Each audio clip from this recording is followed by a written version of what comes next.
that could grant unimaginable wealth, great power, or even single wish fulfilled. But beware, the old man said bravely, his eyes looking to the road.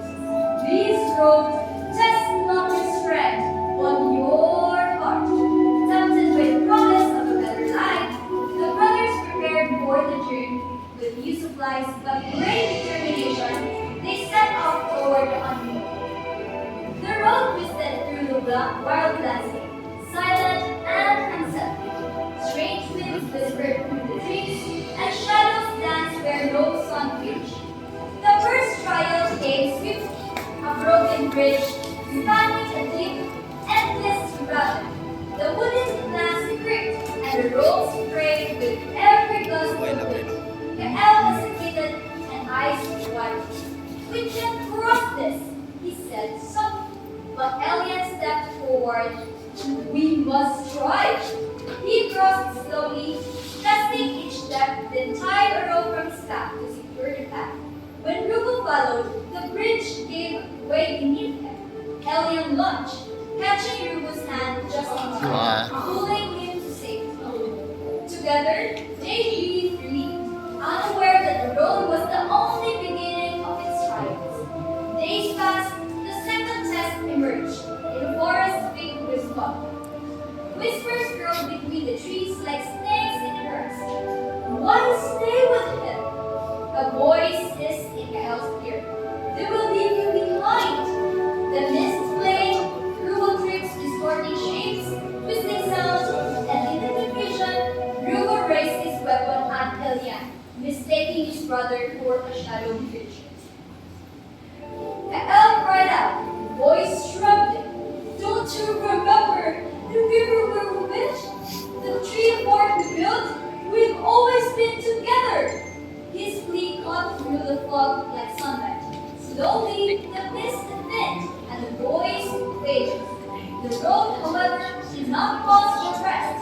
Soon, hunger dawned on their spirits. Their food ran out.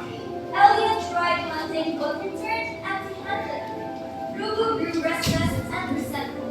Without complaint, the elf handed his last portion of food to his brother. "You needed more," he said with a faint smile. Their pace slowed, but their resolve carried them forward.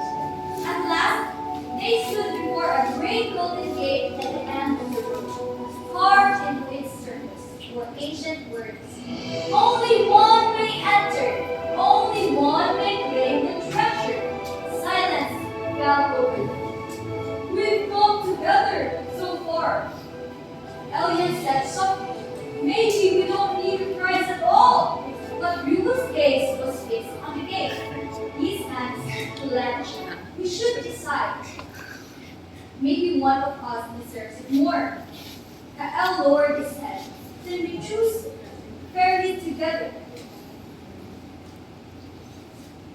That night, greed took root in Rugo's heart. Under moonlight, he struck Kael with a rock. Knocking him over. Then, feigning panic, he woke again. "Kael's gone!" Something took him. Elian panicked and heartbroken followed Rugo through the gate. As they stepped through, the air shifted. Elian collapsed. His strength drained. The gate sealed shut behind them. In the center of the chamber, a golden crown rested on pedestal. Rugo approached it, heart pounding, hand outstretched. But when his fingers touched it, the crown rumbled to ash. A voice echoed from the darkness. "You betrayed what mattered most. You failed in the final test." Before Rugo could scream, shadows swallowed him whole. Kael awoke beneath the gray sky, aching and confused. He followed the trail to the gate, but it no longer opened. Just beyond it, Elian lay sleeping, barely alive. The treasure was gone. The path behind them had vanished into mist. Kael knelt beside his brother, the voice trembling. "We lost the prize, but at least we still have each other. And so they sat in silence, staring at the cold and had tested their hearts. Knowing they had found something to eat had unrolled him, and a painful cause of despair. Greed can shatter even the closest bonds. The greatest treasures are not riches or crowns, but trust, love, and those who choose to walk the road beside you. The end.